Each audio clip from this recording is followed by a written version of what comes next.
Good afternoon, everyone.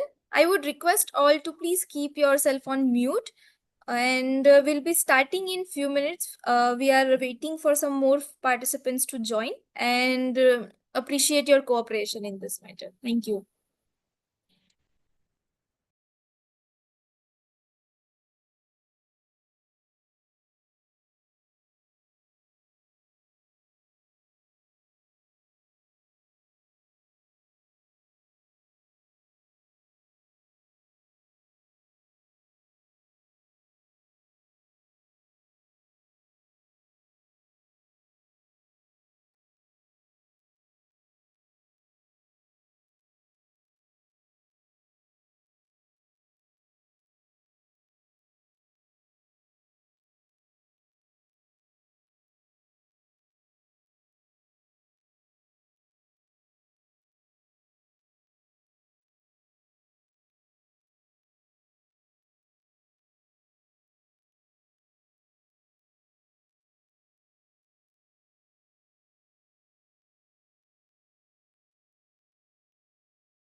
Hello.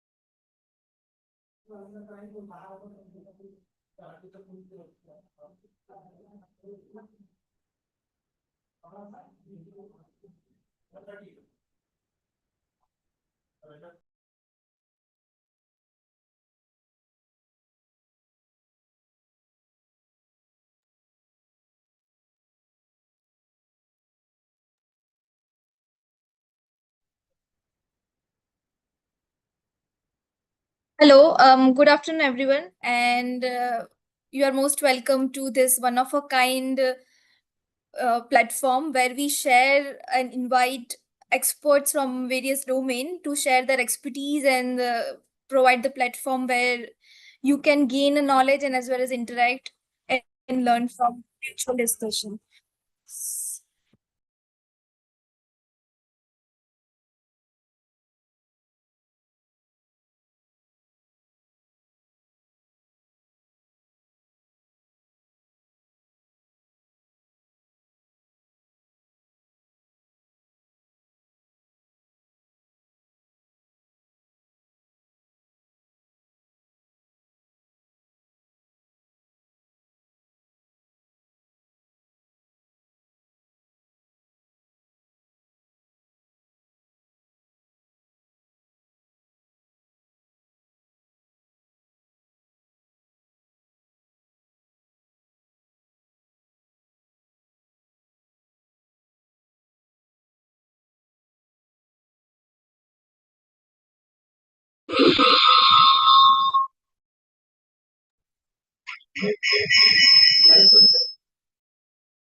Um, Hello, I'm so sorry for the technical glitch from our end. I hope I'm audible now. Yes. Yes, audible. Yes, audible. Okay, thank you for confirming. So, good afternoon, all, and thank you for joining for this August series of our program on crisis management plan. So, our this match for the organizing the session where GIDM in collaboration with Center of Excellence.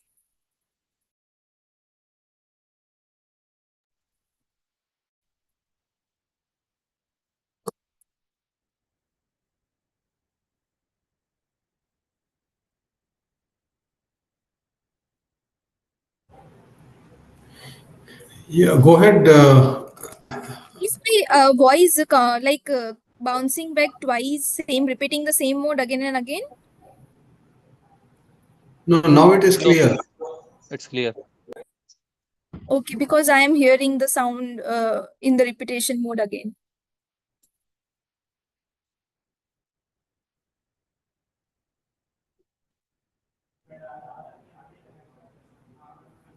Fine. So, this program is in collaboration with GIDM and PI Foundation, a center of excellence that we have established. And I would briefly start about what GIDM is.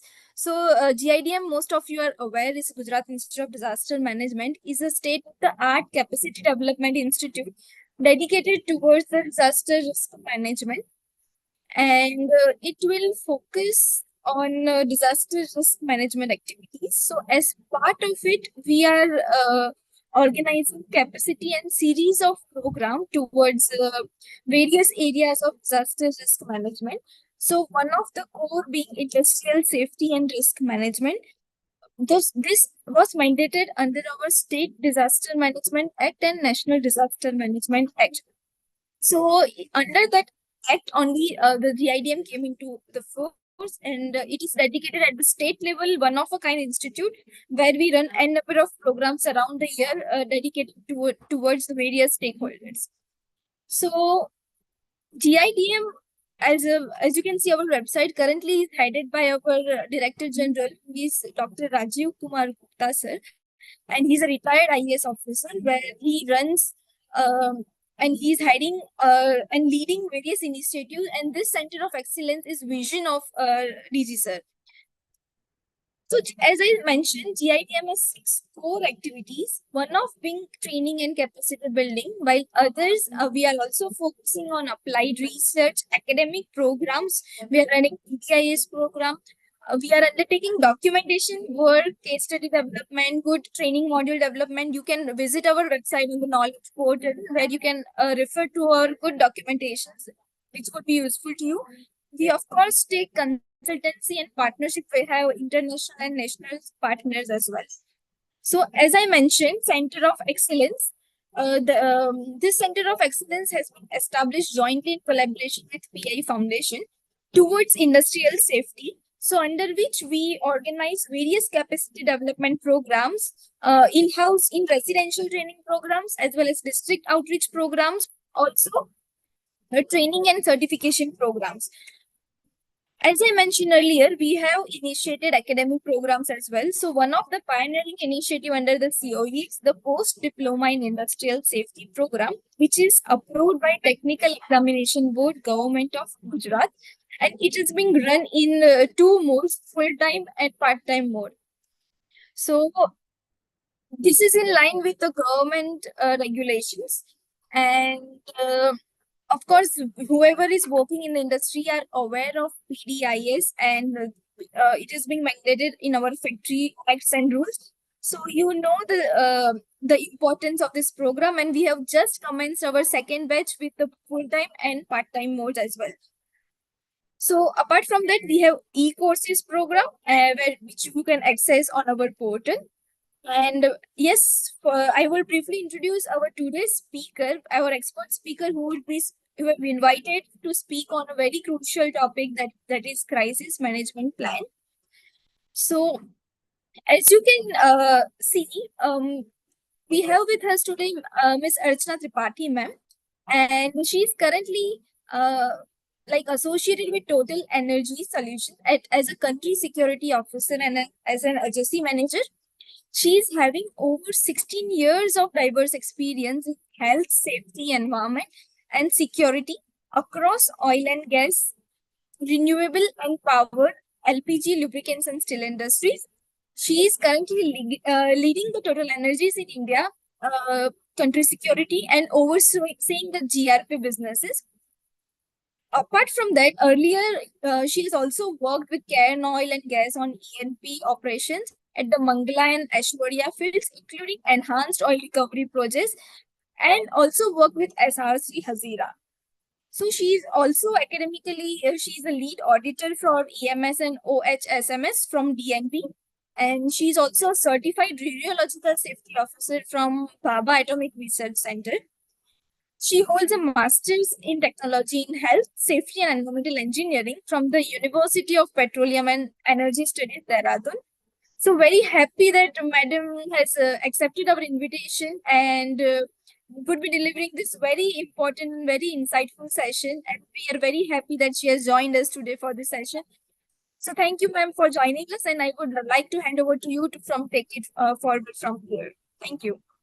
Thank you, Anisha, and for this introduction. And thank you, everyone, for making time and joining this session. We will be together for next 1 hour. So let's start. I'm sharing my presentation.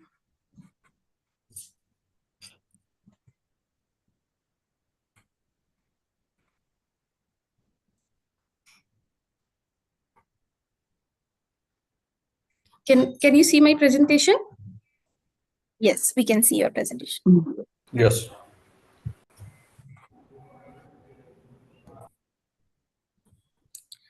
So we have 1 hour, right, Anusha, or 45 minutes? 45 minutes for the presentation, and then we can take 10 minutes, 15 minutes of Q&A. I would request all the participants, if there are any questions, please post it in the chat box and we'll definitely address it towards the end of the session. Thank you. So what I'm expecting that all people who are attending this session are from the HSC background. So just start the presentation, I'll just show this slide, which is having various crises on various type, which already occurred in the past.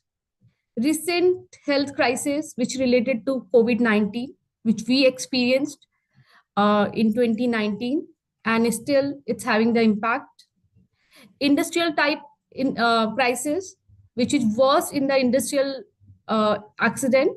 We can say this Bhopal gas tragedy, which occurred December 3rd, 1984. Over 3,000 people died, and still people are getting impacted from this incident crisis. In 2017, there was one WannaCry ransomware, which introduced in the system, and because of this ransomware, around 200,000 system got affected. It was also happened recently in 2017, technological crisis due to this. Political crisis, if we see many countries, they are facing this crisis. We can see even our neighborhood countries, they are facing this political challenges. They have the social unrest and many other political unrest there. Financial crisis in 2008, there was biggest recession. During this, many people, they lost their job. There was bankruptcy. So it was happened. The cause behind this financial crisis due to there was one financial firm, Lehman Brothers. It got collapsed, and because of this crisis started. 2004 and 2011 tsunami, and 2011 tsunami in Japan, which leads to further the nuclear accident, Fukushima, everyone knows about it. And 2013, there was one Kedarnath tsunami, we can say, because it was also a big crisis. Many people lost their life. So these are the example of the crisis which reported recently or in the past. So when we start the crisis, sometimes we got confused what the difference between crisis or emergencies, even the disaster. So when we say emergencies, so always when emergency, it requires quick action. Like we need to respond immediately. When we talk about the medical emergency, so it has to be, person needs to get hospitalized immediately. It requires immediate actions. So as the crisis as well, but impact of the crisis going to be long term, like the health crisis, what I have mentioned, the financial crisis, 2008, it was started in 2008 and it was till mid of 2009.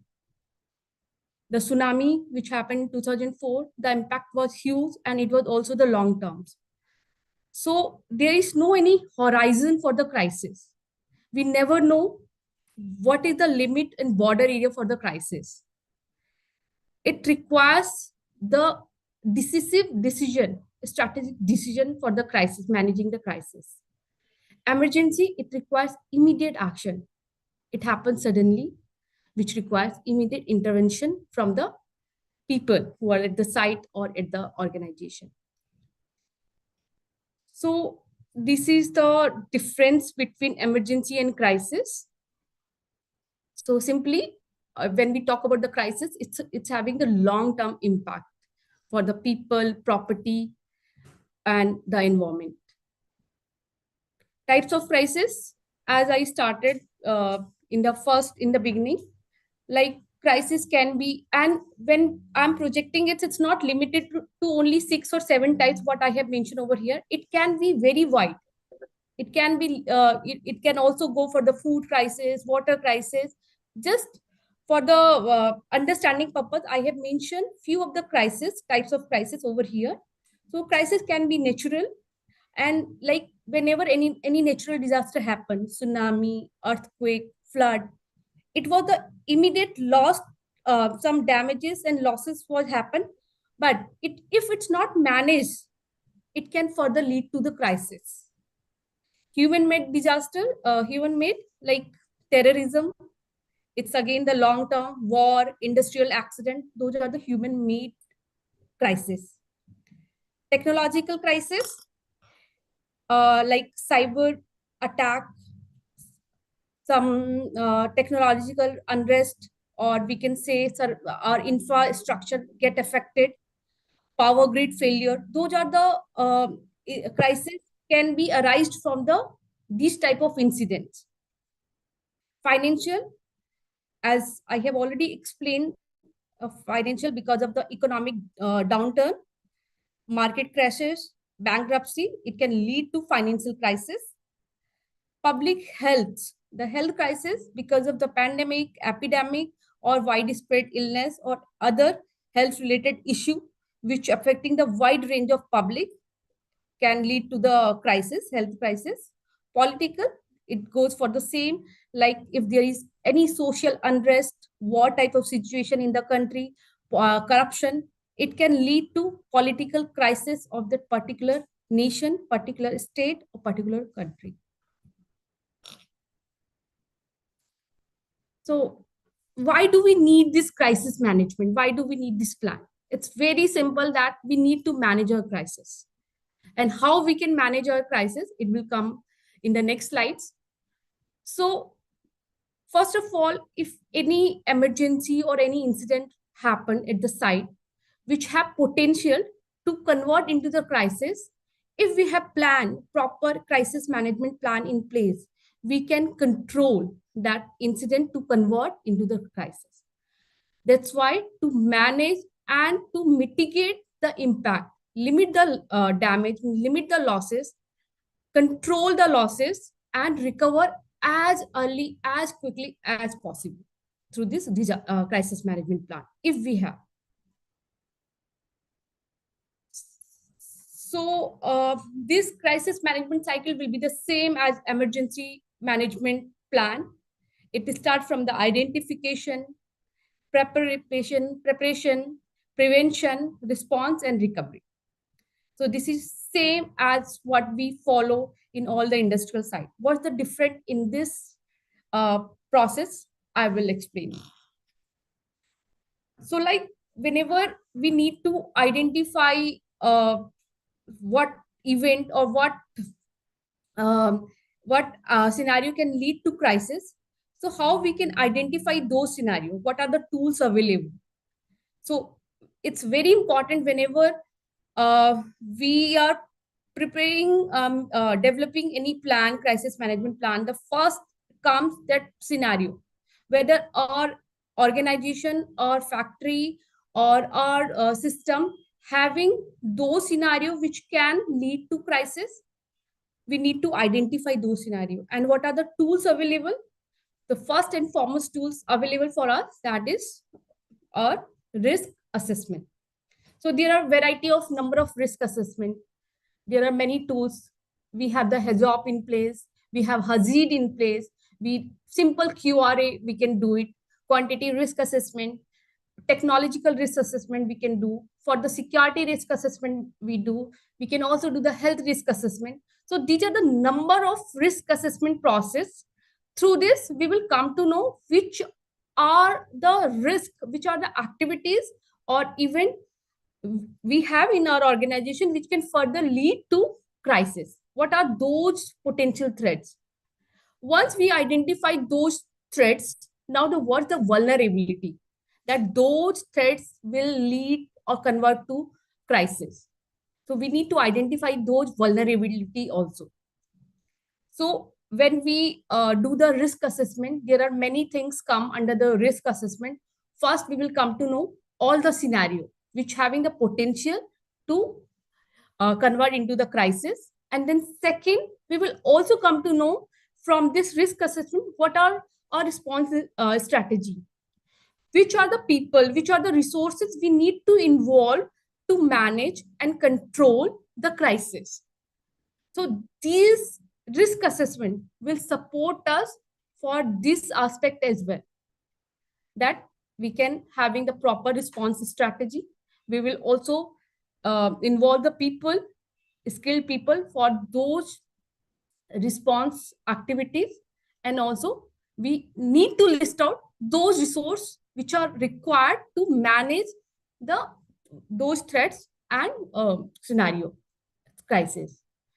So if we will go for this identification stage, so first is that we need to conduct comprehensive risk assessment, assess the vulnerability, that whether if whatever threats we have identified, how vulnerable those threats are, which can lead to the crisis.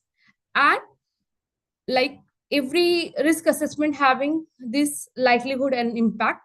So what's the likelihood of this, that activity, that threats will lead to this crisis? And if this happen, how severe, how impactful it will be, how much losses it will do if such type of crisis will happen.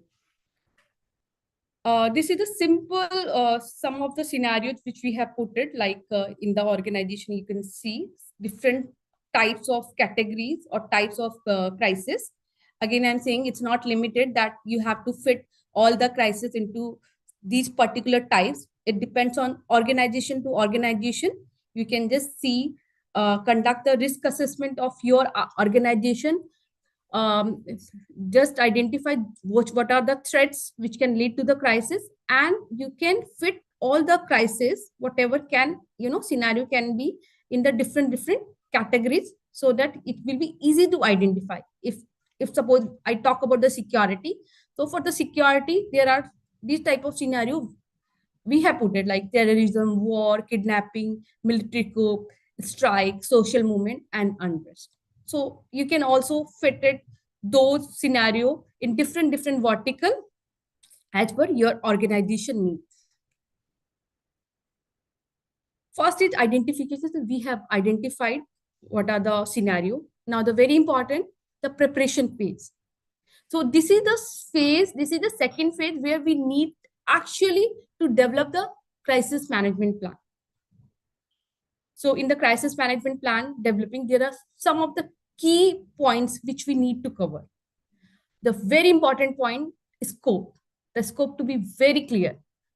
Which scope we are covering under this crisis? Your facility, which facility coming? It's to be very clear. Roles and responsibility to be very clear on this. Crisis management team, what you're forming, it has to be also coming under this development of the crisis management. You need to put it over there. You need to train your people. And how to train? There are various mode of training. You can train them physically. Even if you're giving training to your employee for the firefighting, it's also part of the preparation phase. Conducting the drill, mock drill, it's also part of the preparation phase. We are training them. Conducting the classroom training as well, it's also part of the preparation phase. So we are training our people, and that's not one time. It's a repeat. We need to repeat it over and over. We need to train our people so that they can effectively manage the crisis. Each and every person of the organization is important. It's not only the person who are coming under the crisis management team, they need to handle the crisis, but other person as well. They should know in case of anything or a smallest event occur in the crisis, where to report, how to report, what action they need to take it. So training is very important. We need to train our people on this aspect. Then the resource requirement. Now we have identified different scenarios which can lead to, which are the threats which can lead to the crisis. Now for control those crises, what are the tools we are having? What are the resources we have? So for the resource, what we can do, we can make some bucket, like different buckets. We can use it. We can use the for under the human resources. What are the people? Who are the people required? What expertise they should have? Like for the firefighting, only the skilled person who have well trained, they can fight with the fire, because holding the hose, it's not easy. Everyone cannot hold the hose and they can sustain with the pressure. Person who is handling the fire having the different skill, then person who is handling the operation, the person who is handling the maintenance. So each and every person, we should have the proper, skill training. We need to give this proper, develop the skill on those people. We need to give them training as well. And then we need, if required, we need to identify the experts. Sometimes the people who are there in our organization, they are not that experts, and we need expert advice during the crisis. So we need to identify those resources also. We need to identify and connect with them. And in case of any need, like oil spill experts, so during that time we need the outside person experts. We need how to handle if the major oil spill, small oil spill we can handle with the oil spill kit, but if major oil spill happen in the site, how to contain those spill, how to manage so that our soil should not get contaminated, water body should not get contaminated, what are the measures we should know. So this is the human resources which required. And it's not only that we know and it's in our mind, it's always be documented. And person should know, if I have written that so and so person is expert and for this handling this type of crisis, and that person, he himself doesn't know how to handle the crisis, so there is no any use. That person should be known, he has to do practice, he has to be involved in the crisis, so that in case of real crisis scenario, we can use their expertise. Physical resources, all the tangible assets like equipment, machinery, supplies, facilities, it has to be there, available all the time. And when available, it's mean that they are proper working condition. Sometimes we say that system, this so and so equipment available, during we don't do the even maintenance, and while using those equipment, it's not working. So whenever it's like common industrial practice, if available, it has to be working. If it's not working, it's not available. So all the physical resources, we have to list it out. So each and every scenario having different way to handle the crisis. So these plan we need to identify, these resources we need to identify. All the technical resources, sometimes we need the data, sometimes we need the communication system. So everything to be there, all the under the technical resources. Financial resources, which is very important, that we need to allocate some budget for this crisis response, for the continuity, business continuity. So it's not that all the whatever funds is coming, we need to spend for some business aspect, but it's very important some of the budget we always allocate for the crisis response and long-term recovery effort. And then we have to set up the Madam, yes. I have a question. Yes, Chirag, can you write the question? I will take your question after completing this session. Okay, madam. You can write the question in the chat box. Okay, no problem. Sorry, everyone. I would request once again to please post your questions in the chat box. All the questions will be addressed at the end of the session. Please continue, ma'am. Thank you. Thank you. Thank you, Chirag. Thank you, Anisha. So set up the monitoring system. It's very important because what are the monitoring system? You know that in the plant, in the processes, we have the many monitoring system which give us alert that so and so process, so and so system is not working as per it desired or as per its requirement. So those monitoring system we need to establish there in the plant. If we need to monitor even from the control room, we can monitor our system. Set up the communication protocol, which is very important. Communication protocol, who will do the communication? There are external stakeholder, there are internal stakeholder. So there should not be multiple or multi types of communication should go. There will be only one communication, and the correct communication to go all the stakeholders, all the team. So we need to identify those persons, the channels, communication channel, which are the channels we have, multiple channels. It needs to be identified. Communication resources, what are the resources we have? to do the communication. So it's very important. We need to set the protocol. And also it's very important if we have the proper template, that in the template, what we need to write and what it's need to go. So that communication protocol we need to set up as part of preparation.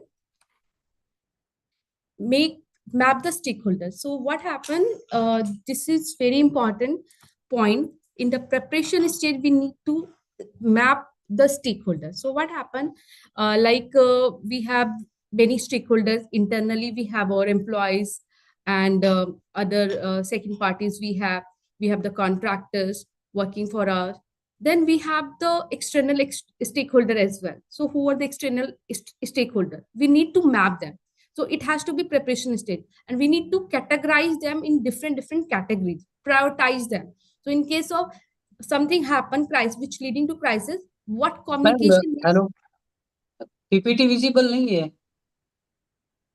अभी preparation का ही चल रहा है monitoring नहीं दिख रहा है मैं preparation की बात कर रही हूँ Mahesh. Yes, madam. I'm in the preparation only. Okay Slides are Okay. visible and it is on the same. There is no technical error. Please. Mahesh, I'm in this second stage preparation only. So Okay. map the stakeholders which I am talking about.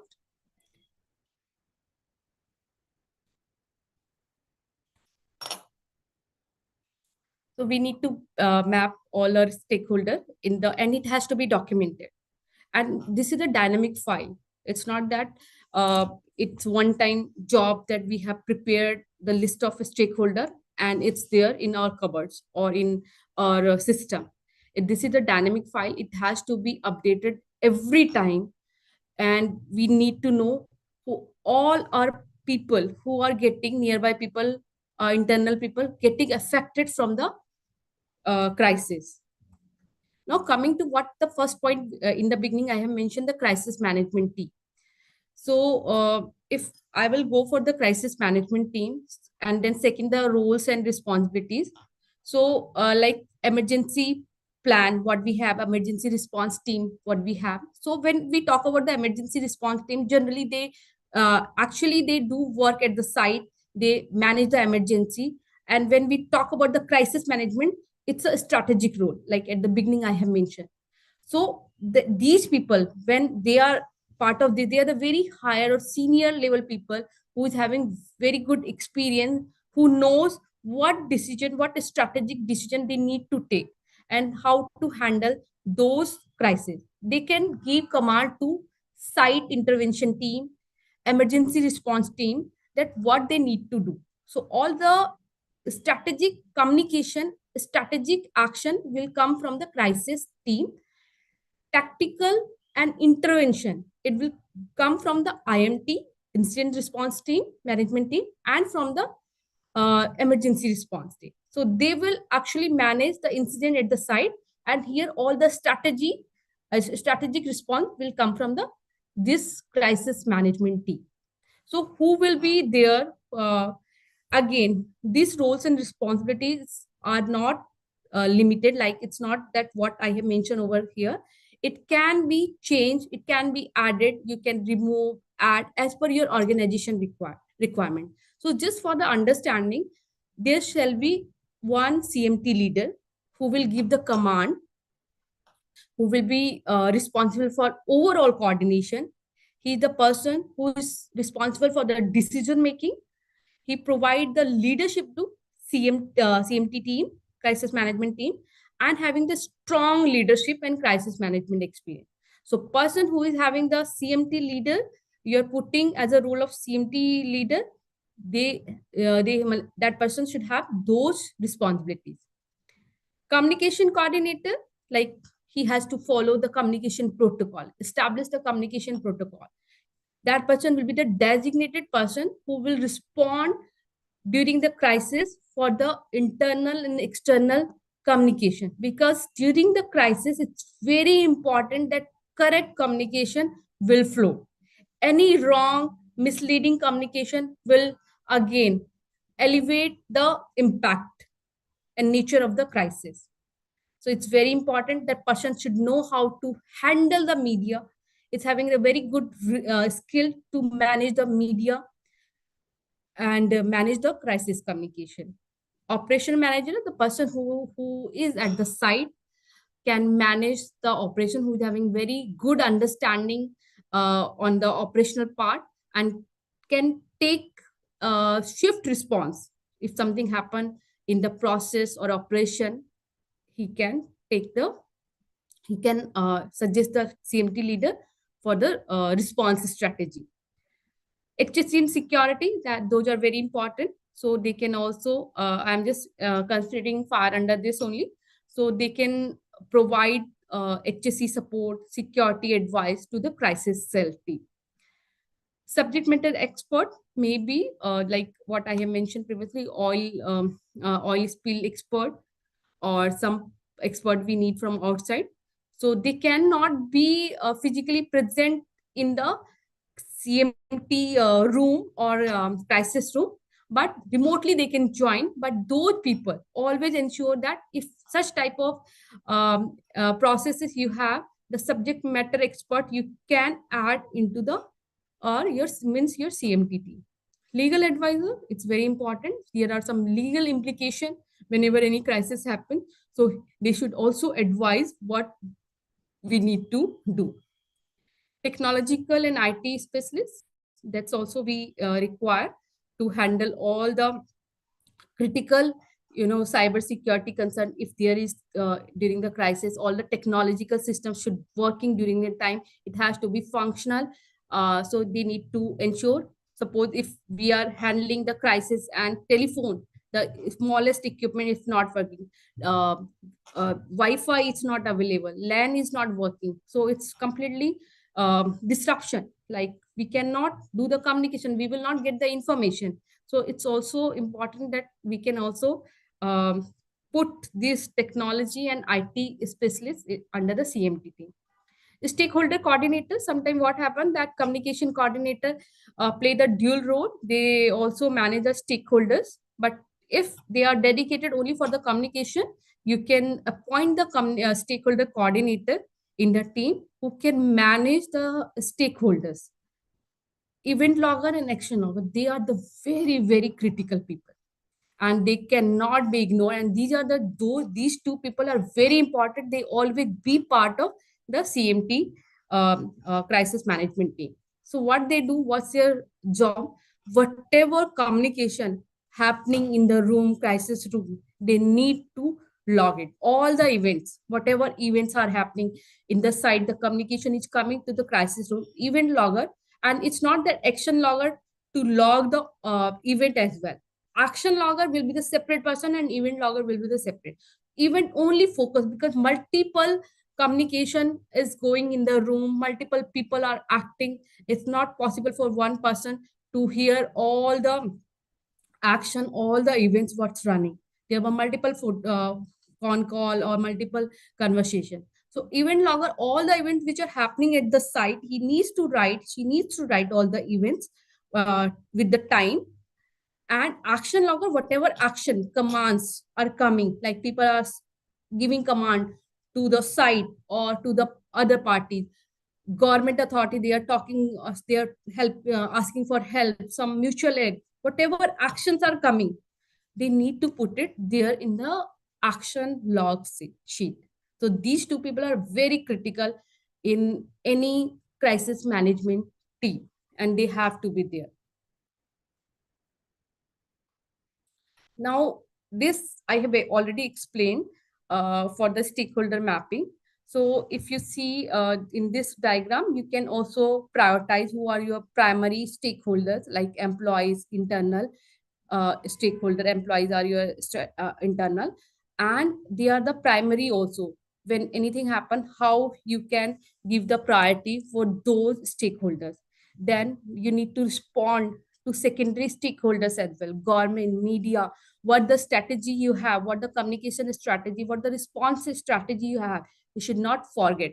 And also during the peacetime, like when there is no any crisis, during the peacetime, maintain a very structured dialogue with those stakeholders. So in case of crisis, you will also know their expectation and you can respond or answer them suitably. That's very important. The third stage. Can you see my slide is moving, right, Mahesh? Now it's moving. Anusha? Yes, sir. Yes, yes. So this is the third stage, which is proactive stage. Like we have the first, we identified the first stage. Second stage, we have the preparation, fully preparation. We have the plan in place, we have the resource in place, we have the team in place, everything in place. Now we have all things to manage the crisis. Do we want the crisis to happen? No, we never want, organization never want crisis to happen. So this is the prevention stage. We need to prevent crisis to happen. How we do this prevention? We just identify first the vulnerability. We have the threats. Each and every organization, each and every system, they have the threats. It cannot go without threats. Every system, every organization, they have like hazards of threats. They have there. It's there only. Integrity part, we can say, it's internal part of those systems. So now threats are there. We need to identify the vulnerability for those threats, because if vulnerability we control, we arrest those vulnerability, we certainly control the crisis. And then we need to conduct again and again the assessment, risk assessment. It's not the one-time process. Whenever any changes happen, we need to do the risk assessment. Whenever any addition in the system, we need to do the risk assessment. So it's also, and then we need to implement all the safety standard. The transparent culture, all our safety professional, we know that how important for the people to report the any anomaly. We call it unsafe act, unsafe condition. The basic thing what we studied, that whenever any accident happened, the disaster happened, the baseline is we have ignored the unsafe act and condition, which always contributed 88%. We know that 10% and only 2%. This is very smallest accidental theory which we learned at the beginning of our safety when we started our safety journey. So transparent culture, anything which is abnormal, it has to be reported. Anything which is unsafe, it has to be reported, no matter how trivial or how small it is. It has to be reported. It has to be then actioned. It's not that reported and so many that heap of the unsafe act and condition we have, so many we have, but there is no any action we have taken. Proper closure of those points, very important. We need to close those anomalies on time. And transparent culture, we need to communicate whenever what action we have taken. So it's not that one-sided and someone has communicated to something to us, reported something, and we have not taken any action further. So it's very important. We need to proactively build a transparent culture to prevent crisis to happen. Strengthening the organizational resilience before the crisis starts. So it's very important. We need to strengthen our organization so that whenever any crisis start, they are mentally prepared. They know that what to do, what response they need to. Unless they are not mentally prepared, they don't know what to do in case of crisis, it will be no use. Like it's only the paperwork that what we have done it. It's only the system work what we have done. But actually when crisis occurs, no one will respond. No one should know that what to do. And they are not knowing that how to respond to such type of crisis. Now the fourth stage, which is response stage. So now we have mentioned about the preventive measures like prevention, which is very important. I started from identification, all the scenario threats we have identified. We have the proper preparation in place, planning in place. We all have all the resources, and still we don't want anything to happen. We do the maintenance on time, we follow the safety standard, everything, so that we can prevent crisis to happen. But suppose if again means if crisis happen, what the response strategy we need to follow? So now here we need to shift and coordinated reaction we need to do to protect first of all life, people. Then second, mitigate the damage and stabilize the situation. We need to take a key action so that we can open this our crisis plan, execute our crisis plan. We can mobilize all our resources which we have already put it during our mentioned during our preparation stage. We have already identified those. Also, in parallel, we need to implement our business continuity measures. So in the preparation stage only, just identify what are the critical business activities which it's required to at least run the business. So you need to immediately implement your business continuity measures as well. Communicating clearly with the all stakeholders, which is very important. So it's not that if something happen, you are keeping with you only, you are not communicating the stakeholders. They are very important. They must know what's going on. If there is something, some crisis, you need to communicate with the designated. Not that any person can, safety person is maybe they are not responsible to communicate, but the designated person we have assigned this responsibility, who will do all the communication, need to communicate clearly with all the stakeholders that how they are managing the situation. In the response, now the very important, like I have mentioned about the transparent culture, to build the transparent culture where we need to report all the anomalies. So here the same it comes, the alerts. So we have the system in place, monitoring system, as mentioned earlier, that can raise the alert in case of any suspicious, serious, or even the normal activities also happen in the which are abnormal in nature in the plant, in the process. It gives the alert, and we need to see that how serious that event is. If that event is so serious which can lead and having potential to escalate the crisis situation, then we need to, without any wasting time, we need to activate the crisis management cell. We need to mobilize our crisis management team.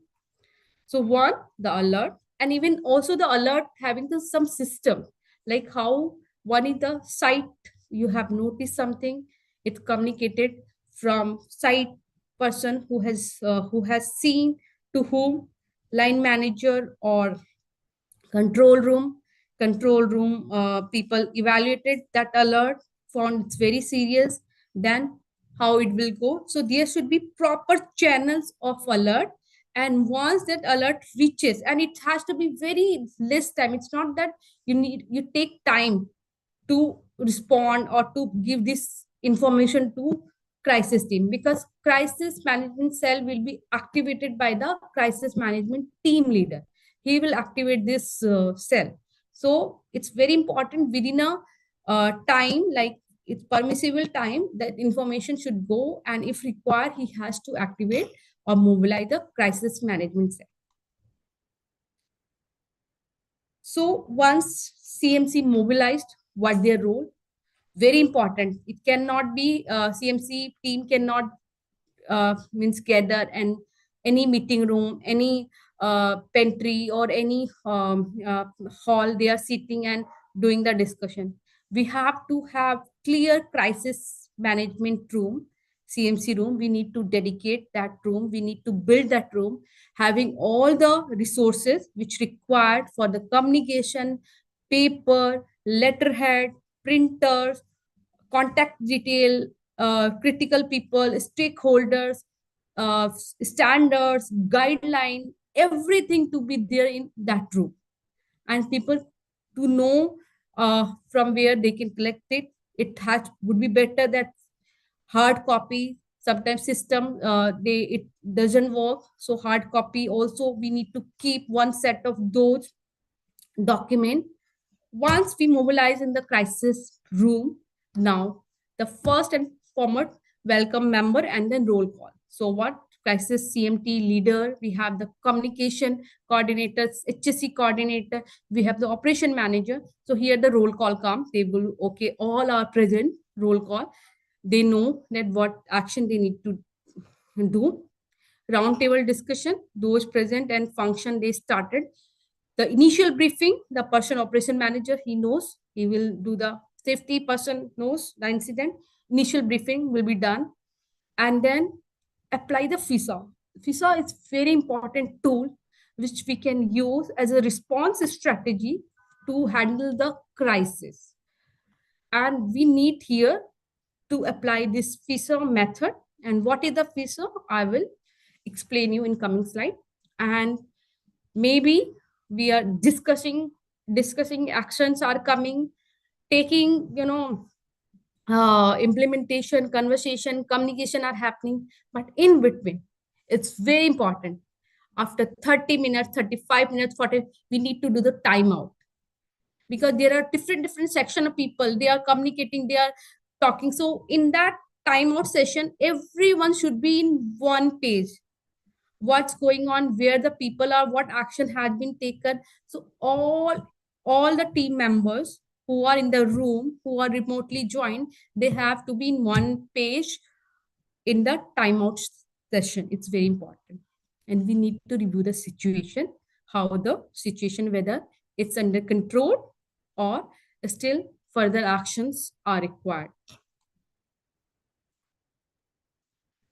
So this is the FISA technology methodology, we can say. So FISA, it's very short form, you can abbreviated form of facts, impacts, stakeholders, and action plan. So these 4 phases very important when we respond to any emergency. So facts, gather the facts is very important. It's not that story is coming to me 1 page, 2 page, and CMT leader, people, CMT team member, they confused what the story it's all about. They do not want in very short time that all this storybook. They need very short, very precise information. Who, what, when, where, how. Make a chart, put it this who, what, and then make a box, put the information, whatever information coming. That's why I said in the beginning, event logger is very important, very critical role they need to perform. The chart to be displayed in your crisis room, the big A0 size, big chart, you can make it, you can write it on the board, who, went, when, where, how, under the fact. Now the impact, again, it's important, very important. So under the impact, very important, we need to follow this PEARL method. It's again abbreviated form. The PEARL, people. So first we need to, how many people got impacted. And not only that, actual impact, potential also. Crisis is not get over, it is still running. Now we need to respond. So people, actually, how many people get impacted, where those people are, how severe that impacts. Then people, second priority comes to environment. First priority always people, second environment, third assets, fourth reputation, 5 liabilities. Just make a vertical column, fit it this people over there, people, environment, assets, reputation, liabilities. You can put it in the row, in the column, you can put it actual impact and potential impact. Because maybe the crisis, because crisis, it's not that immediately you have responded, it's clear. It can further aggravate it. So maybe the response is not so means enough, and it further aggravated and then lead to further impact. So what the potential impact? Severe potential impact. So that potential impact we need to identify, and before that it convert into the actual impact, we need to put the control measures. The gravity means it's very important. In this way, we need to identify the impacts. Now the stakeholders, like already we have discussed enough about the stakeholder. So here they come. That's why the mapping file of stakeholder has to be up to date. Priority of the stakeholder, it's up to date. All the context details of the stakeholders should be there. So now we need to inform. Build the action plan. Now, who will do what?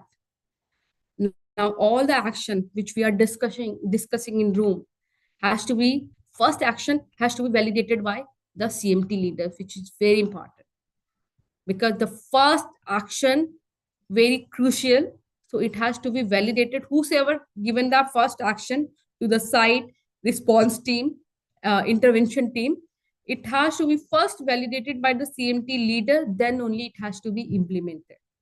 We need to ensure. And then the status of those, it's why action logger, it's very important in the role of the action logger, that he must be the person who is making the action. He will be the separate person, and then he needs to hear carefully what conversation going on, whether those action which decided, it's implemented, the status of those action in progress, the priority of those action, high, medium, low, whether immediate they need to implement, or what they need to wait for implementation. So those, this FISA methodology is very, very important to implement at the site or for the crisis management. Now the final stage, which we call the recovery stage. So why do we need this recovery? Yes, we have handled the crisis, we have responded, now the crisis under control. Now in the recovery phase is still very important, because in this phase stage, we want that business to return as usual. We want to normalize the system. We need to rebuild and heal. The people are they are shocked. We need to heal those people. We need to, some of the things we need to rebuild, which is very important. Long-term stability we need to ensure, and focus on the restoring operation to the pre-crisis state, addressing the physical and emotional damage. And this we should never ever forget. Once the crisis get over, we need to mention, we need to write what learnings from the event to improve the future readiness, where we were lacking, why this crisis happened, why we have not responded timely, what resources were missing, what communication was not there. So all those action, detail, we can say root cause analysis of this particular crisis we need to do. And whatever learnings coming, we take it as implement it as a corrective action, preventive action, so that in the future we can avoid crisis. So one case study we have already discussed, like a lot about the crisis management. A very small case study, everyone knows about it. If students are participating in this session, they know what happened. And this is the worst industrial crisis disaster happened. Sorry, ma'am, just to interrupt, we have to wrap it up. So if you could cover the case study a bit faster, so that we can. Yeah. So in this study, people know that I have in the beginning mentioned, and everyone we know that it happened 3rd December, and methyl isocyanate got released. Because of this, impact is still there. We can see during the time many people they died. Chronic exposure is still there. People are getting impacted from that environment. Still, the people who are living in that area, soil and groundwater is still contaminated. And what the reason behind why the system got failed? So mainly, first of all, they were not having any response plan, what to respond, how to do the warning. They do not have anything. They also do not have any safety system. If something goes wrong, how to recover it, they were not having. Poor maintenance, cost cutting they were doing, but there was no any communication system, lack of communication they were doing, and there was no adequate response during that time. Post crisis, there are some action comes. We know that Environmental Protection Act formed 1986 after this disaster, and lots of changes in our factory rules after this Bhopal gas tragedy. Some lesson learned, like which we have already discussed. Preparedness is very critical, and we need to do drill training audits. Very important. We need to implement also those action. Transparency again, that timely communication can save the lives. Accountability, corporate should, organization should take the responsibility. And regulatory oversight, which is strong laws enforcement mechanism, are very essential to control the crisis. Thank you.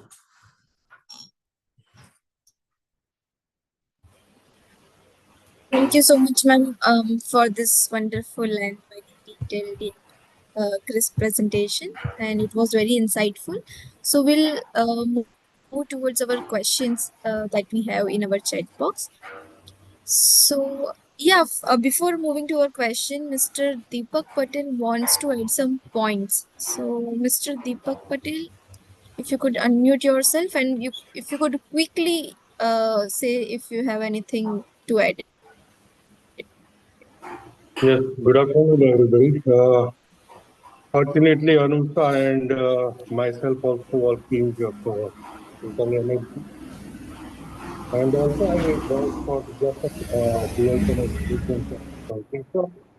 So I want to ask Anushka that it can be say that this is on-site emergency and off-site emergency. What previously we are briefing. I mean, we conducted several drills. We can say that on-site or off-site.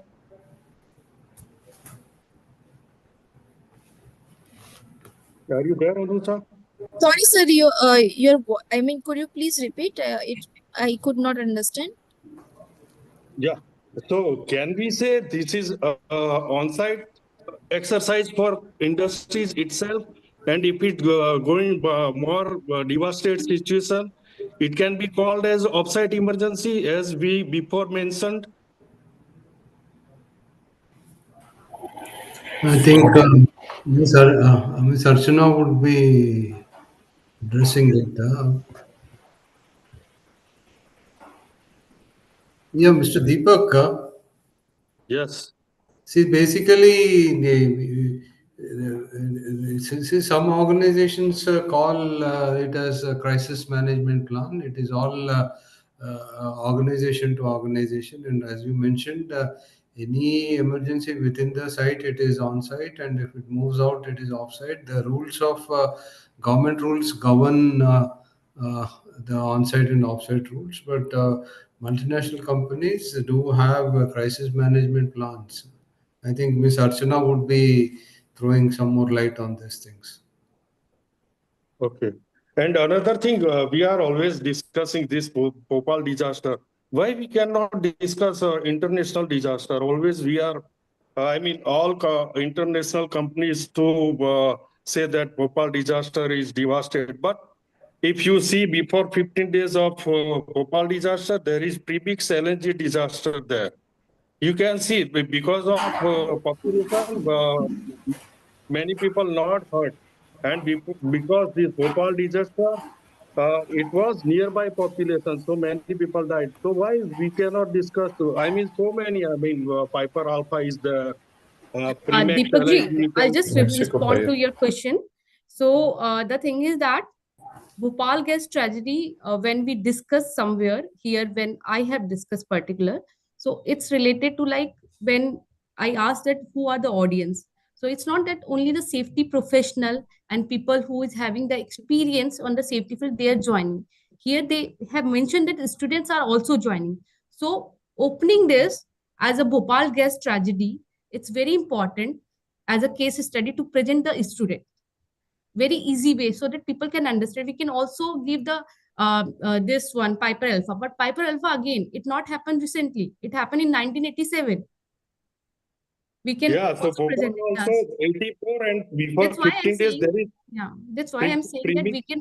we can present, but we need to see the audience also. So if the experienced audience are coming for attending the session, we can present the recent one, the studies. But if we can see the students are also joining, we can present them the very smallest accident case study so that they can understand very well. Maybe next time, your suggestion that we can present very serious and recent one accident which we can present it, we can add it. Yeah, Okay, thank now you. for the on-site emergency plan clarification. Just I wanted to tell you, on-site and off-site emergency plan is a mandatory requirement under the Factories Act and also manufacture, storage and import of hazardous chemicals. Now this is pertaining and focusing to the chemical industries and chemical type of disasters. This crisis management covers mainly the other part of the things also, like involving the civil authorities, the government authorities, because industrial belts are always taken care for the floods and all. But if flood is coming suddenly, what will happen? Suppose the chemical leaks is there on the road, what will happen? Suppose one of the executive has got a heart attack. So your company will have a small medical center, that's all. Now how it will be taken to the hospital, who will be taking to the hospital, that all will come into the crisis management of your organization. But suddenly suppose there are 300 people or maybe 150 people or 10 people are injured together, then how it will be managed? From where you will be getting all the resources? So that part is all covered under the crisis management. And also the terminology used in the Chemical Emergency Preparedness and Control Act Rules 1996 under the EP Act, it is having a separate verbatim called crisis management, and that is handled by the civil authorities like SDM, Kalati and Collectorate Office. So this is the basic difference, because those people who are having an industry background, their mindset and mind frame is limited up to the on-site and off-site emergency plan. But once you come out of that, and then it comes the civil people need to be involved, like police need to be involved, the external agencies need to be involved. So which definitely includes this crisis management. See, in any of the leakage, suppose there is a chlorine leakage on the roadside, how you will control the traffic? Nobody will get stopped. Means if suppose I shout, hey, please Baba stop, there is a chlorine leak, nobody will stop. They all will rush. So this crisis management helps us for the proper communication, proper control, proper mitigation. And this is a very good approach. Yes, it was quite informative and learned. That's all from my side. Thank you. Thank you, Anil ji. Thank you, Anusha. Thank you. So I'll quickly go through our questions that is in the chat box, ma'am, and we would like to answer that question. So first question is, ma'am, what key impacts, needs and resources must be identified and addressed to develop an inclusive, resilient and sustainable community recovery plan? And how can stakeholder collaboration and risk reduction strategies can be integrated throughout the recovery process? So first, as I have mentioned in the beginning, we need to identify the resources. Whenever we are identifying the resources, there are proper buckets. Excuse me. Please continue, ma'am. So it's very important for the resource identification. And what's the question? Will you please repeat it? Break it and then repeat it. Your question. Anusha? Yes, Okay. ma'am. What Yeah. key impacts, needs, and resources must be identified and addressed to Mhm. develop an inclusive, resilient, and sustainable community recovery plan? So, community recovery plan, it's a different from the topic what I have discussed over here, like crisis management plan. So, community recovery plan, if they are saying, first we need to identify if the community is nearby. So, if nearby community is getting impacted from our activities, from if from they are getting impacted from our crisis, so we need to identify the resources to overcome the impact for the community in the beginning. Like, it's not that I cannot say that so and so resources are required. It again comes through the risk assessment process. So which community are staying nearby, when we do the stakeholder mapping, types of community, what their expectation, and what processes, by which processes they are getting impacted. And if we will come to know all this information, then we will come to know the resources. So those resources are required during the crisis, so that it cannot impact or mitigate the impact to the community, nearby community. So it's not the predefined resources list which we can say, but yes, we need to do the proper assessment, and then only we need to plan. So those are the resources required to whenever any crisis happen, to overcome the impact to a nearby community. This is the answer. So there is never ever predefined list of resources.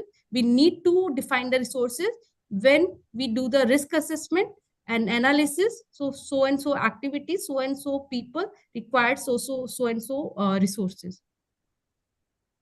Right, ma'am. So the next question, how crisis management plan, emergency response plan, and disaster management plan are different from each other? So as I have mentioned that when emergency occurred, like the emergency, it's always the tactical response. The people who are responding, and it's immediate. Emergency is always required immediate response. We cannot wait, or it happen immediately. We need to respond immediately. But when crisis happen, it take time. It's a long term phenomena. It's not the immediate terms. It requires time. Like all the crisis, if we see, it's having the long term impact, whatever I have discussed. So this is the term. And when we talk about the disaster, so disaster can, emergency and disaster both can lead to the crisis.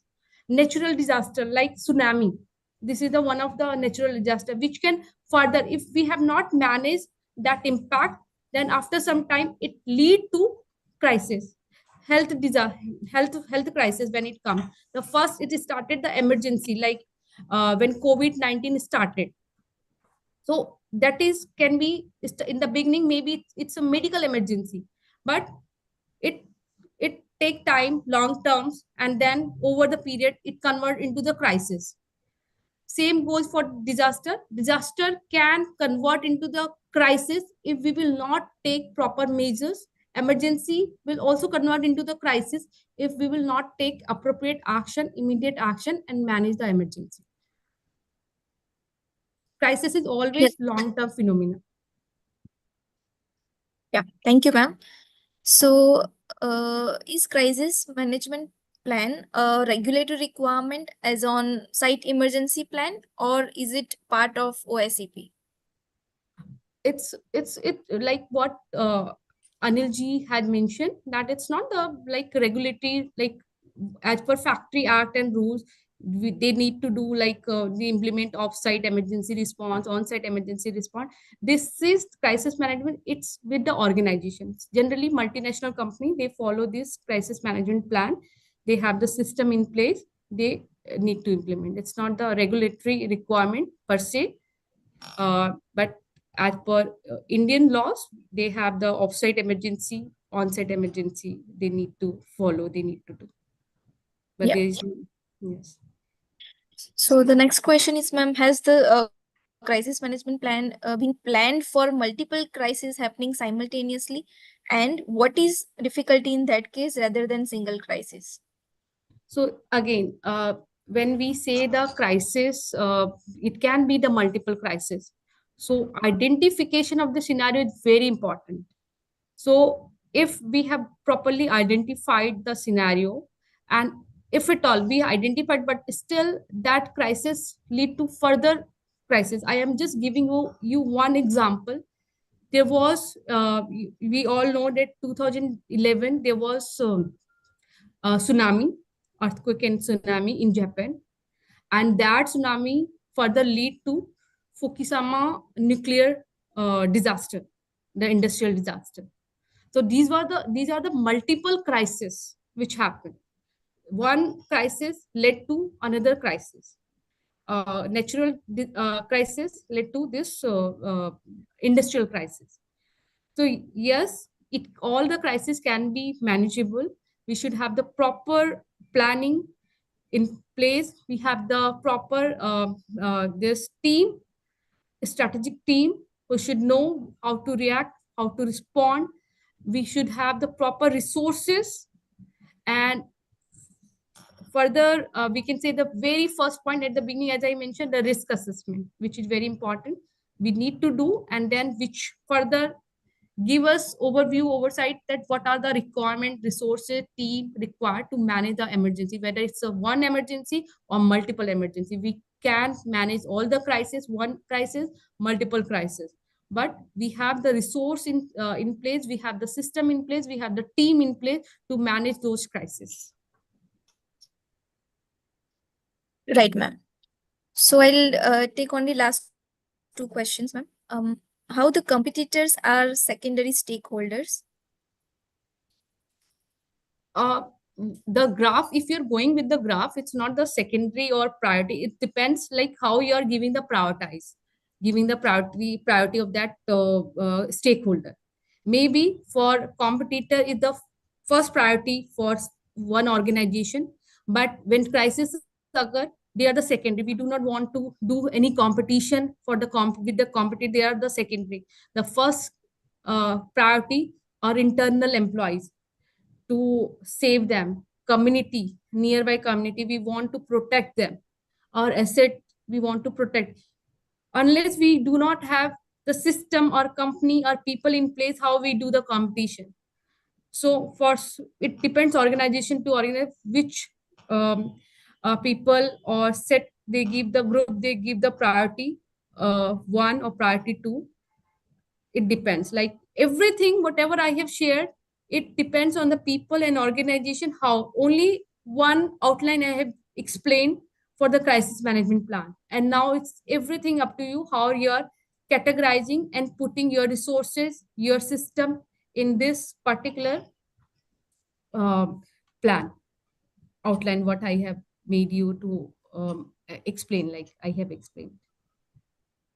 So yes, ma'am, the last question I would request, considering the time limit we have, how can organizations balance short-term crisis response with the long-term brand reputation? So it's like again this question, like what short term and long term. I repeat these questions again, Nisha. Yeah. So how can organizations balance short-term crisis response with long-term brand reputation? So there is no any balance, like we need to do the balance with the crisis management or a reputation. See, what I have mentioned, when we follow, we need to respond. Always we need to give the priority to people like Pearl. We need to follow people, environment, asset, and then reputation. So it's not that we need to manage the balance, or we want that our reputation to be there.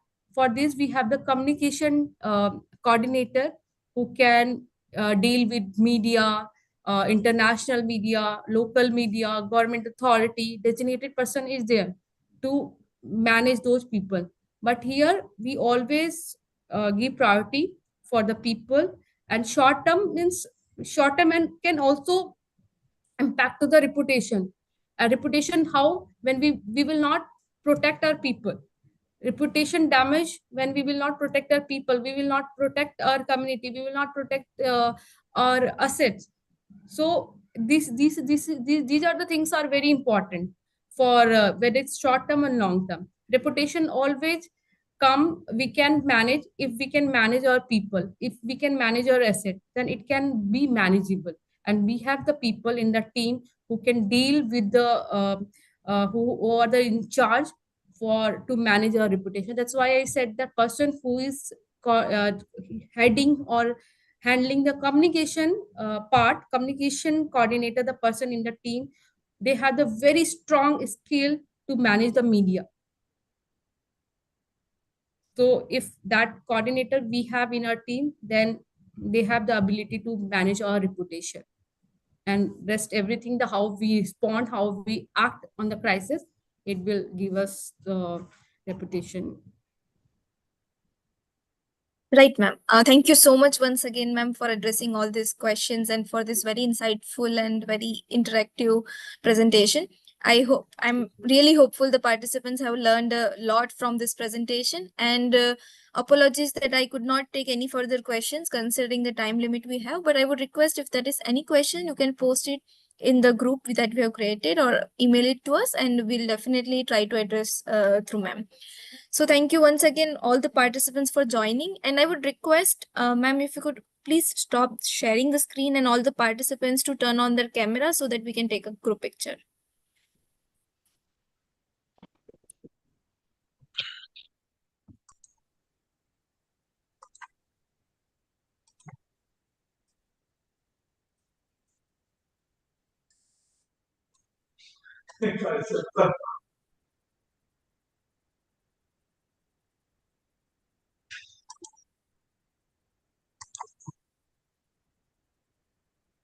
So ready, everyone? I'm going to take a picture.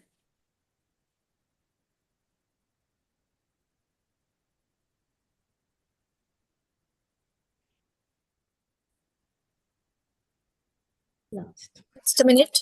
Yeah. Yes. Okay, great. Thank you so much, everyone, for joining.